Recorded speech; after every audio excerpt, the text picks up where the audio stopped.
Okay, so episode 18, Fearful Symmetry. This is a pretty dumb episode for myself.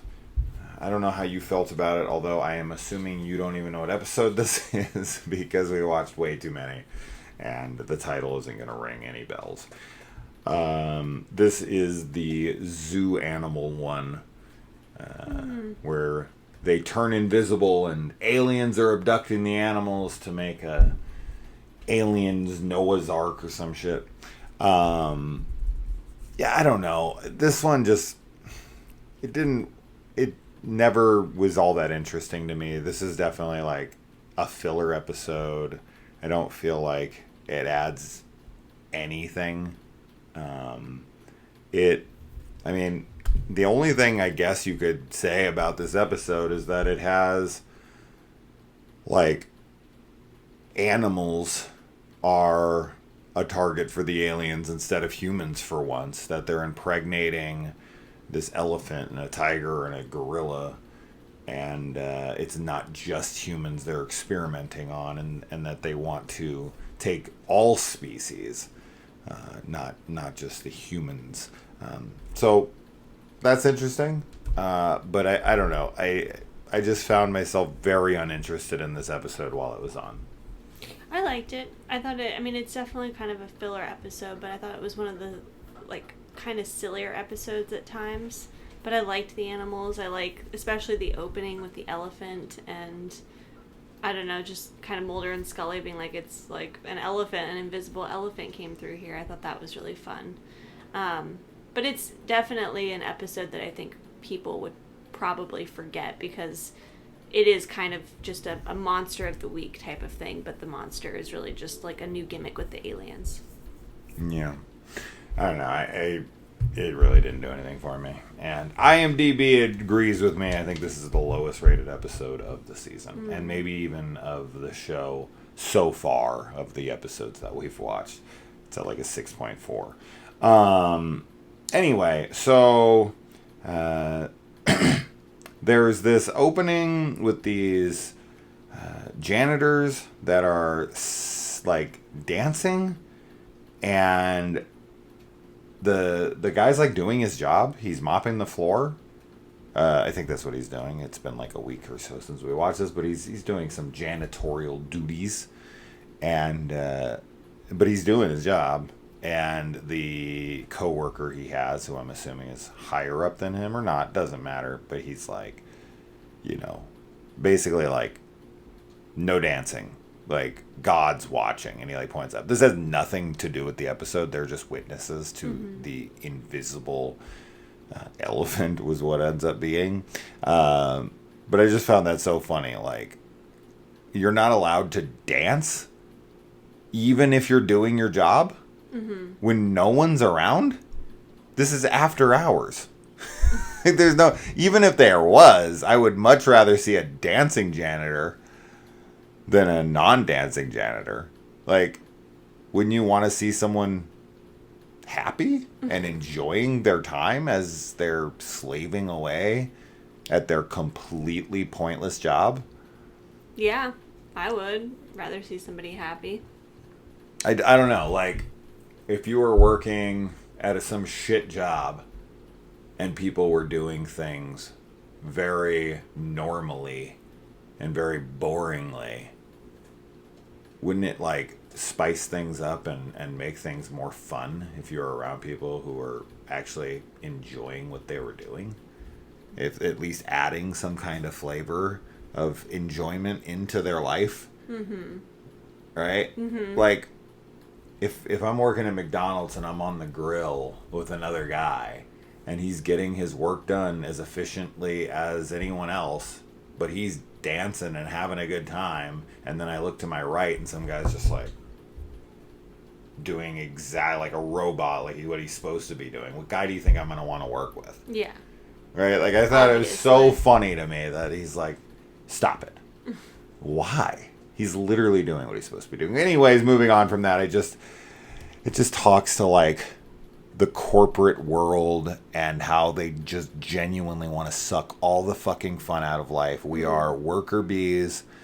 We are part of the ant colony, and we are just there to commit tasks until the clock runs out. Yes. Right? Much. Don't push back. Don't enjoy anything. We'll give you a week off a year if you luck out. And you better die here and do it with a smile. But not too much of a smile. That goes against company policy. Don't smile too big. I also noticed this. I don't know if this happens a lot. I think it probably does, and it probably speaks to social norms at the time. But when Mulder and Scully arrive, and they're talking to a cop, or maybe a zoologist, I don't remember who it is, but it's a man. And they walk in, and they introduce themselves, and Mulder gets a handshake, and Scully just gets like a how do you do? Just kind of like yeah, because he's supposed to be kind of like a sexist character. I feel like this happens more often. It does, and I think that that's intentional because Scully, in an episode later on in this season, even remarks about, like, she talks about working in, like, a primarily male industry. Yeah. And how difficult it is. So I think that does come up somewhat often because, like, that's what she's dealing with. But this character in particular is definitely, like, sexist. But I think, like, if we were to go back, like, let's say the 50s, which seems to be the ideal time period for, like, more conservative-minded people,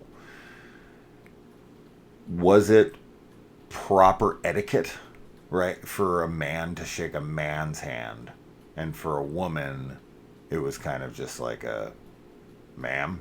I don't know. Right? I don't think women shook men's hands much back then. I have no idea. And so that's probably like a stayover from that time that's kind of evolved up until this era, which is like 30, 40 years later. I'd be curious on, like, when that became more prevalent in society.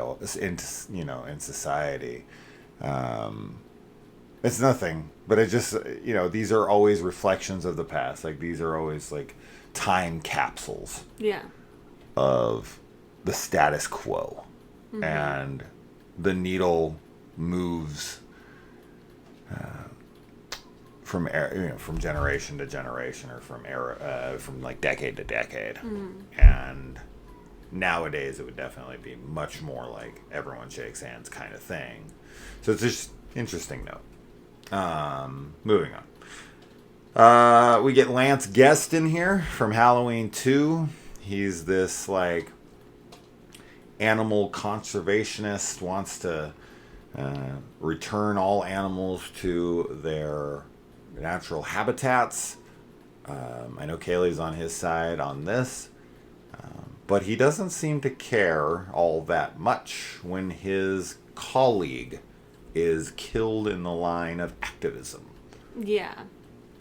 I think that he just used it as, like, a sacrifice. Collateral damage. Yeah.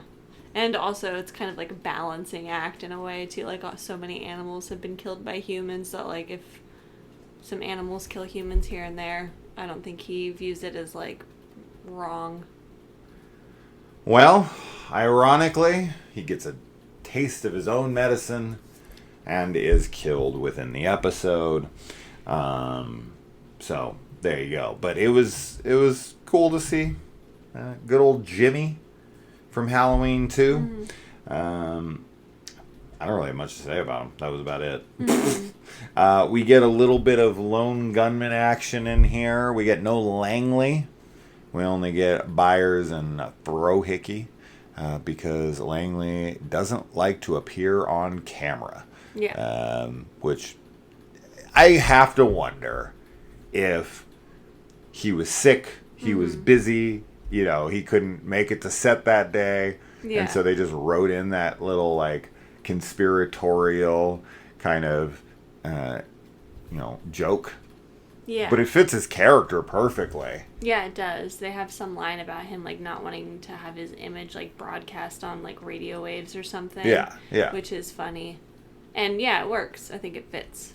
I'm honestly surprised all three of them wouldn't feel this way. Yeah.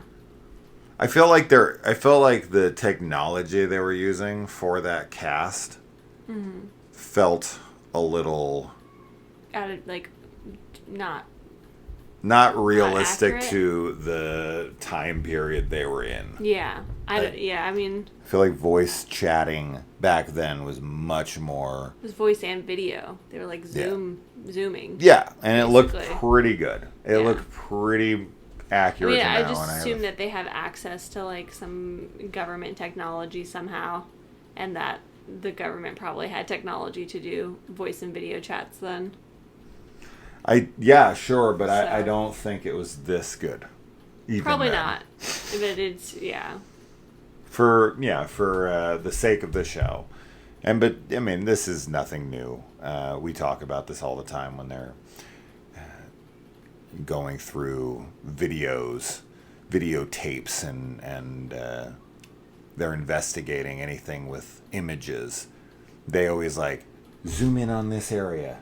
Now clean up the image. It's like, that's not a thing. It happens all the time in the show. Yes, that's not a thing. Definitely not. That's not a thing. And they always make it up in these shows. They don't have something that could take the video, zoom in on it, and then clear it up. Especially in like 1994. They sure shit couldn't do it then.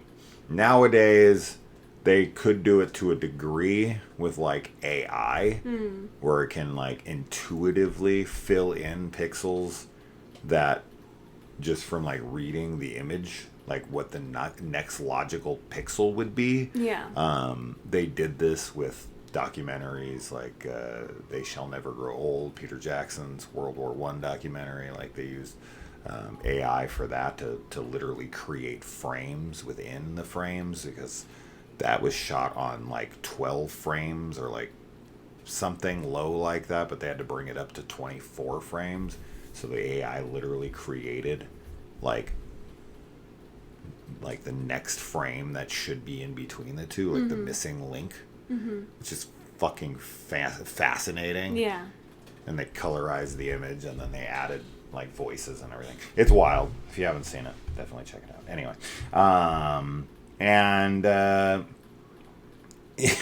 so in these shows, especially like medical shows, one of the big inaccuracies of medical shows is that all doctors are the same.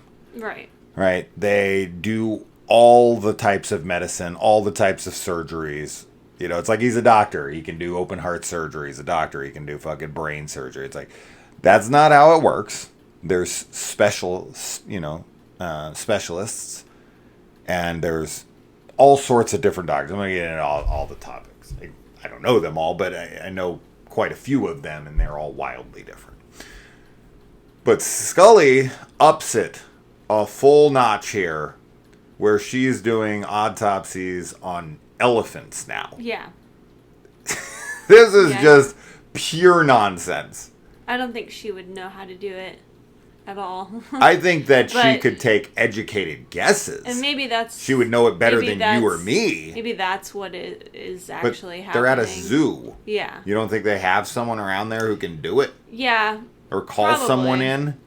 But they just want it to be her for some reason. They wanted this shot of her getting inside the elephant's body, I think. Gillian Anderson, according to the trivia on IMDb, said that this was one of her favorite scenes. Yeah. So, I think this is actually a pretty memorable scene from the episode. And it is pretty, like, over the top. It's ludicrous is what it is. Yeah. She would not be doing autopsies on elephants. That is just absurd. But as I said, could she do it? And would she have a better understanding of what was going on in there than, say, me? 100%. Without a shadow of a doubt. But that's desperate times. They are in a fully functioning society that has access, especially a zoo, would have access to a trained professional that is specifically specializes in that kind of veterinarian autopsy or whatever the hell you want to call it. There is a specific name for it, but I forgot what it's called. I just found that funny. I was just like, no. Now she's doing it on animals. She's gonna be like an entomologist next, which she kind of has been in other episodes. She has, yeah. She like is like looking at larvae and stuff and being like, and I get that she's a forensics investigator to a degree. She's not like CSI, but they would learn some of that in like their manuals. They would call in experts. They wouldn't consult Scully, who was like, I have a medical background. Like she's turning into freaking Frank William Abagnale Jr. from fucking Catch Me If You Can. She's a lawyer. She's a doctor. She's just very much a jack of all trades. Right. Yeah. Master of all. Master of all. Yeah. She's a jack of all trades, master of all. Fucking not master of none, like most jack of all trades. Anyway, the gorilla, that's a fake gorilla. Yes, it is. And it's doing sign language. Definitely a fake gorilla. Which is kind of fascinating, right? Like the fact that we watched this video recently, actually, where a orangutan, I think it was orangutan or chimpanzee. I think it was an orangutan. Drives a golf cart. Yeah. And is like, it's on this, I don't know where the fuck, it's like a compound of some sort. And it has access to this golf cart. And it just drives it around. Mm-hmm. And watching it is wild because it straight up looks like a human in an ape suit driving this fucking thing. Like, it looks like any other human would be driving. It's got like one arm on there. It's like really like, I don't know. The way it drives is so natural.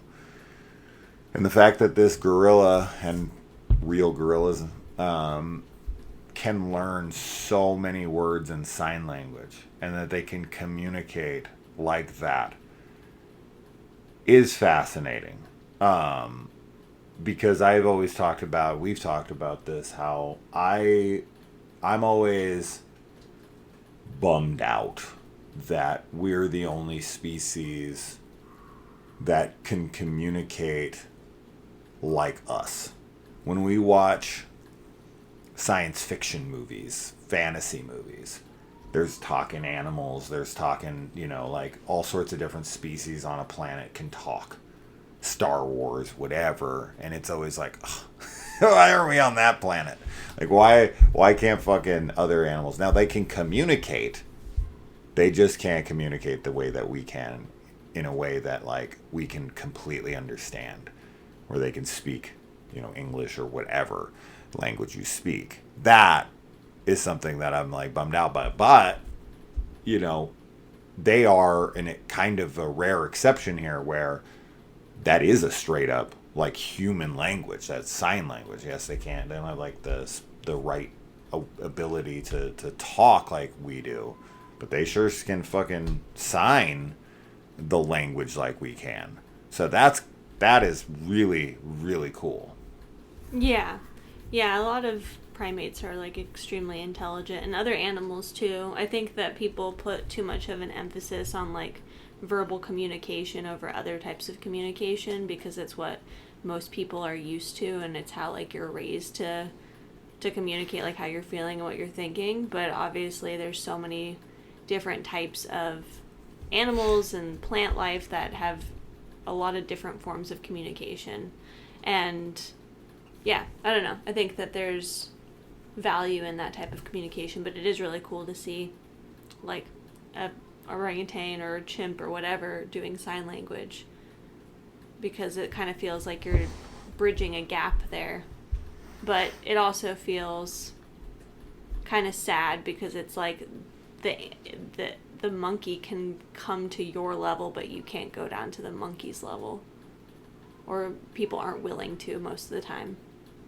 Depends on the person. It does depend on the person. I'm assuming the person that is educating them on it probably bridges that divide and is able to go back and forth. I don't know what the level is, right? Like, is it down? Or No, is it I more don't mean. even? I don't mean that it's like a. It's not like moving like laterally or whatever. Yeah. It's just a different. It's just a different level of communication. I don't necessarily think it's like a lower form of communication. Yeah. I know a lot of people would think that, but Sure. I definitely don't. Because we're the superior species. Yeah, I don't know. I've been on this planet long enough now, and I've talked to enough people now. I'm not impressed. I'm not impressed with humans. I don't find us all that brilliant. I don't find us all that evolved, honestly. In a lot of ways, I think that we have limited our evolution because of our commitment to our superiority. That we are so arrogant about our superiority that actually blinds us to our own evolution. Yeah. And regresses us pretty tremendously at times. So I'm not impressed by humans. I really find us to be kind of unimpressive. Mm-hmm. Now, certain humans and certain human achievements are insanely impressive. But humans as a whole, we got a lot of work cut out for us. Anyway, I don't know. The gorilla doesn't want to get abducted because they're all getting pregnant. And she realizes she's pregnant. They've been impregnating them because they say like these animals haven't mated with anyone, so it's not possible. And it's like, well, they are. And the gorilla's like, I don't want my baby to be taken away by the light. And then the baby, all these animals end up like either dying or being taken away, and that's also very sad. So like that part of it is terrible for sure. But yeah, I don't know, the way it all plays out. I just don't care. I care about the animals. I just don't care about the humans around them. I find them all to be very dull. And I think that's what hurts the episode for me. I didn't really feel that much. I think the focus is definitely more on the animals, but I don't know. I didn't dislike the episode as much as you did, I guess. Yeah. Yeah, that's fine. But how would you like to be locked in a cage with an angry gorilla that's trying to protect her kid? I would not. Especially one that goes invisible. I would not. I don't know why they go invisible. I don't get this. Feels like because they're messing with, I don't know, maybe it's some side effect to being abducted. The humans never go invisible. Yeah. But all different species of animals? If it was just like one species, I'd be like, it well, probably I guess has that's a something side to do effect. with the way that they're being impregnated. Having some effect on their bodies. But they really don't get into it at all. No, it's they kind of don't. like they're invisible. The gimmick is just that they go invisible. Yeah. I do think it's not as explained as some of the other episodes try to explain, like, the unexplainable phenomenon, but yeah. Yeah, I don't know. I found that to be really silly, and definitely did not get in on it.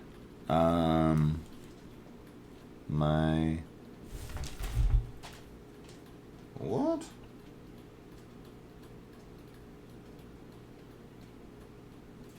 I have no idea what I wrote there. That's fine. I wrote one word on the side of the can't dance on the job thing. And I have no idea what the fuck that says. I have no idea what word that is.